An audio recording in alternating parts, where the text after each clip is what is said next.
25 minutes after 8 o'clock, a very warm welcome if you are just joining us here on Morning at NTV. We're glad to have all hands on deck right now. The segment we are in is Take Note and regenerative agriculture amidst the spectre of climate change is what we are going to be talking about very shortly. We shall be listening and hearing from a technical agronomist from Yara, a company that is working around ensuring that fertilizer does become available across farms in the country. But our preamble is that a combination of factors led to major changes in agriculture in the early to mid 20th century. More people moving into cities and working in factories, and there was need for farmers to produce more food than they did, just as families and small local communities began to grow. As the trend continues to evolve, climate change has also come into play and, of course, causing a major threat to agriculture, not only in Uganda, but indeed sub-Saharan Africa and around the globe. However, regenerative agriculture is increasingly cited as a potential game changer and a key in terms of finding solutions to the crises that have been occasioned onto us by climate change, either by reducing its severity or making sure that the conditions driving it are dealt with. With us on site is John Sekamwa, a technical agronomist from Yara, Uganda. Many thanks for joining us. Thank you, sir. Technical agronomist, regenerative agriculture. These are huge words, and of course we will want to understand exactly what it is. But first, what is Yara Uganda? Yara Uganda is a fertilizer company which is under Yara East Africa, and Yara East Africa takes Uganda and Kenya as a distribution point for fertilizers from Yara International. We are just a subsidiary. So Yara as a company, we manufacture fertilizers, and they come from Europe all the way to Africa. And Kenya and Uganda just form an umbrella, Yara East Africa, where fertilizers come to our Ugandan customers through our different distribution networks. Yes. Okay. Paint us a picture of the use of fertilizers or fertilizer in Uganda today on farms across the country. How entrenched is that? Yes, as we all know, fertilizer usage in Uganda has not been really high. There are a number of meetings or summits that have been really put across to see that farmers increase their uptake or use of fertilizers. Currently, we are almost at 1 kilogram per hectare. So that means that it is still very low, bearing in mind that in terms of food security, farmers need to feed, the population is increasing. The previous program, you know, people were talking about census and the impacts that it has. So for us in the sector of agriculture, we are looking at how to feed the people sustainably and responsibly. So as our mission is, we want to feed the planet sustainably and responsibly. So as Yara, our initiative is not only to offer farmers fertilizers, but we want to give them solutions. And the solution is much more than the fertilizer. It looks at how the farmers are using the fertilizers, following up on every other aspect of fertilizer usage, so that in that value chain we are reducing the carbon footprint or the emission footprint for some of these fertilizers, and then increase the efficiency of usage or uptake of some of the nutrients in our fertilizers. Okay. Is that what regenerative agriculture is all about? So regenerative agriculture is part of the whole puzzle in terms of seeing that farmers sustainably use resources. But we very well know farmers are already complaining or crying that their soils have been depleted. So it's not only the fertilizer that is going to help the soils to recover. So when we are looking at things to do with soil health and environmental sustainability, that partly forms what we call regenerative agriculture. So there are a number of principles for regenerative agriculture that people have to follow. So in this case, we have small-scale farmers, we have mid-scale farmers, and we have commercial farmers. And you know, one of the main dockets for the government is agro-industrialization. Yeah. And that should always be sustainable in a way, because in case you miss out one of the factors that are going to affect agro-industrialization, then you take the whole community into things to do with climate change. So you'll be affecting the environment, you'll be affecting the soils. So if the soils are not really looked after very well, if you're not managing the soils very well, then you have issues to do with food security. And that is mainly because people have not been taught what they are supposed to do in their fields with respect to the resources or the inputs they have in their fields. Okay. So for regenerative agriculture, there are 6 principles that each and everyone needs to follow. So 6 principles. 6 principles. List them for us. The first one is context. What does that mean? If you are one of the farmers, your field or your garden does not resemble your neighbor's garden. Like I said, we have farmer segments, small scale to commercial farmers. Yeah. The way they manage their fields is not the same. So we have to put everything in context. How is a small scale farmer going to manage their garden? And in whatever you do as a farmer, you must make sure that sustainable use of resources is the key aspect of your management, depending on the goals that you have for your farm. A commercial farmer per se is having a very big field, and then maybe he can afford to do completely zero tillage, where it's not really disturbing the soil, and of course he's increasing the efficiency of utilization of the resources he's putting there. Yeah. A medium scale farmer is a risk taker. They try to maybe disturb the soil a bit. The small scale farmer may afford the manure from the goats or the cows that they have, 4 or 5. Yeah. So in terms of context, the farmers are not the same, because the soils in different levels are not the same. That's right. So managing those different aspects which are different, even the farming systems are different. The ethnicity or the cultures are different in terms of managing land. So you put all those in context so that the soil and the community or the environment is managed sustainably. All right. The second principle is you ensure that you disturb the soil minimally. You ensure that the soil is not disturbed or disturbed minimally. What does that mean? If you disturb the soil, for example, there are 2 issues, or there are 3 ways we can disturb the soil. The first one can be mechanical disturbance.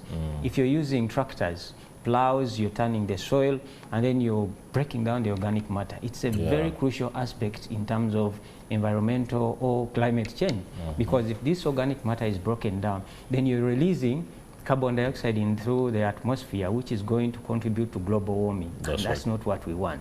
So whenever you minimally disturb the soil, you're sequestrating, or you're having more of the carbon stored in the soil than you are turning it, and then it goes into the soil and it contributes to global warming. The second way of disturbing the soil can be chemicals, and this is why I'm here as a fertilizer person.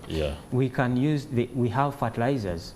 How are people using the fertilizers? Are they trained on application competence of those fertilizers? Quantities used? Yes, the quantities. If you over-apply a fertilizer, for example... the overzealousness to want to have a little bit more produce than the other person. Yes, and sometimes that's what farmers think, that if you over-apply a fertilizer, you will get a very high yield. Yet in the end, you're either affecting the soil fauna or the biodiversity underground, or actually some of the fertilizers, depending on how they are manufactured, they can release fumes like ammonia gas or carbon dioxide, which are going to affect our ozone layer or the heat blankets around the source, around our planet, which affects the heat waves around our country. So in terms of fertilizers, as Yara, for us, our manufacturing processes are quite different from the conventional fertilizers. For example, most of our fertilizers are in the nitrate line.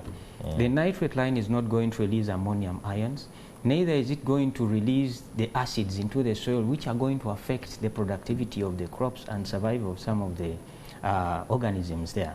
So we have tried to move from industrial level, because most of the emissions that are coming through fertilizer manufacture come from the industry. So for us, what we are doing is we are running away from coal because it involves burning. And when you have carbon dioxide released, those big volumes, you can imagine kilotons of fertilizers being manufactured or processed every other day. And they are contributing to the release or emissions through ammonia and carbon dioxide. So of course, it becomes a very big challenge. We have taken a step ahead as Yara to change from coal to clean. We call it clean ammonia or green ammonia, where we do not have to burn anything to fuse nitrogen and hydrogen so that we get the different fertilizers. Wow. Can we move to the third aspect? The third aspect can be through biological. I mean, you can disturb the soil through chemical, you can disturb it mechanically, you can disturb it through biological processes. How do we do that? You're removing all the trees. Deforestation. If you're removing the trees, then what is that? So you're exposing the soil now to more breakdown of the organic matter. And of course, if you're going to do humanitarian activities, construction and all that, that is all disturbance. So in terms of that, if you're going to have a structure, how efficient is it in terms of construction? Where are you getting your materials? And how are you putting them together to see that you're not affecting the environment? Okay. Yes. So that's one of the principles. The second principle. Yeah. And those are the three ways of disturbing. Yes. I see it as more distortion Yes. of existing patterns within the soil. All right. Yes. So which is the third prong? Diversity. Diversity is another principle that we employ in regenerative agriculture. Yeah. What does that mean? You can do cereals on your crop, you can do legumes on your, you can rotate, or you can intercrop. Yeah. So you can have a number millet, of crops. sorghum, Yes. a little bit of diara here, Yes. simsim, sesame. Correct. You can have cover crops. Yeah. You can have animals there. So in so doing, you're trying to increase the carbon stocks within the soil so that at any one particular moment your soil is never bare. So that principle of diversity helps in terms of food security even for the farmers. We are talking about balanced diets. You cannot say I'm just going to do maize alone. Yeah, So if you're going to have all those stovers, all the residues returned back to that soil, then you're improving the organic matter aspects and the structure of the soil so that it can be able to keep or store more of the carbon, because the biggest contributor of global warming is carbon dioxide. So if we capture it from the atmosphere and store it somewhere in the soil or in trees or in crops, then it helps us to clean our environment. Okay. That is carbon credit trades and stuff like that. Yes. Okay. Principle 4? Yeah, principle 4, you can look at things like livestock. Livestock, you can have animals within that whole regenerative cycle. If you incorporate livestock into your system, then it helps you. But then it doesn't mean you have to be with one animal. With livestock management in regenerative agriculture, it talks about numbers and the frequency at which these animals are going to be on that piece of land. For example, you finished harvesting. If you have maybe 1,000 acres of land, and you have 4,000 animals. So what we are saying with animals, have as many animals as possible, allow them to go on the farm in a very short time. They are going to litter they are going to eat the grass, that's right, which is there, and then their droppings are scattered all over the place. So you are improving the organic matter aspect, the fertility, and then that will help you to recover your soil. So it should be part and parcel, but not everyone can manage to have all those animals. For the small scale farmers, they will be able to have 1, 2, 3, 4, 5 goats, and they will get the manure and take it to the field. So that's why I told you in context, when you contextualize regenerative agriculture, depending on your size, then you'll be very efficient in terms of using the resources that you have on your piece of land. Okay. Yeah. 5. The fifth one is don't leave the soil bare. Don't leave the soil bare. Yes, don't leave the soil bare. We want to have more of the roots. Yeah, allow the living roots to be available all the time, all year round, because we are going to help in recycling some of these nutrients. We are looking at the microbiome data, but below ground biodiversity. If you leave your soil bare, that simply means the biodiversity, nutrient cycling is also going to be affected, and this will not help in seeing that we are conserving our ecosystems and also mitigating or reducing emissions or greenhouse gas emissions. Yes, yeah. All right. And finally, the sixth principle. Yeah, the sixth principle, I think I've exhausted all that. You've exhausted them? Yeah. Context? The context and the disturbances to soil. All right. The question I have now as we enter the final bend of the discussion is regenerative agriculture appears to be something for a more elaborate and technology-savvy farmer than the average guy in Butaleja, so to speak, who is going about ensuring that their communal land is put to good use. How adaptive in terms of tech and ability for most of these farmers to use available data in order to make the decisions that fall well within the aspects of regenerative agriculture. Are you doing onboarding? Do you do incursions into communities for trainings? Because climate change alone is widely misunderstood. Now, when you bring regenerative agriculture into the picture, you confuse them more, and they tend to be a little bit indifferent and dismiss the whole thing, and they go on to depending on nature. That's a very good issue that you've raised.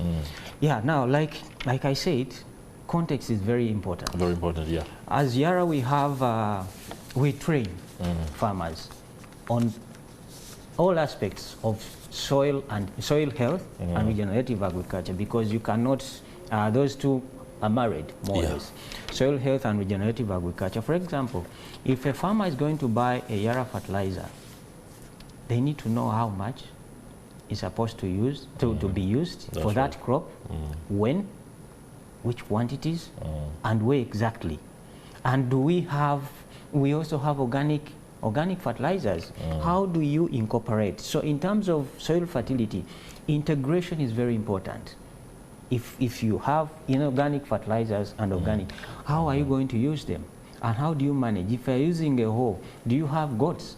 Yeah. If you have your own manure that you make, you have in your premises, how much are you going to use? So we try to go visit some of these farmers, to go to these different farms, different farm segments. We have a very big team within the country which can comb different areas. Sometimes people are temporary that we employ.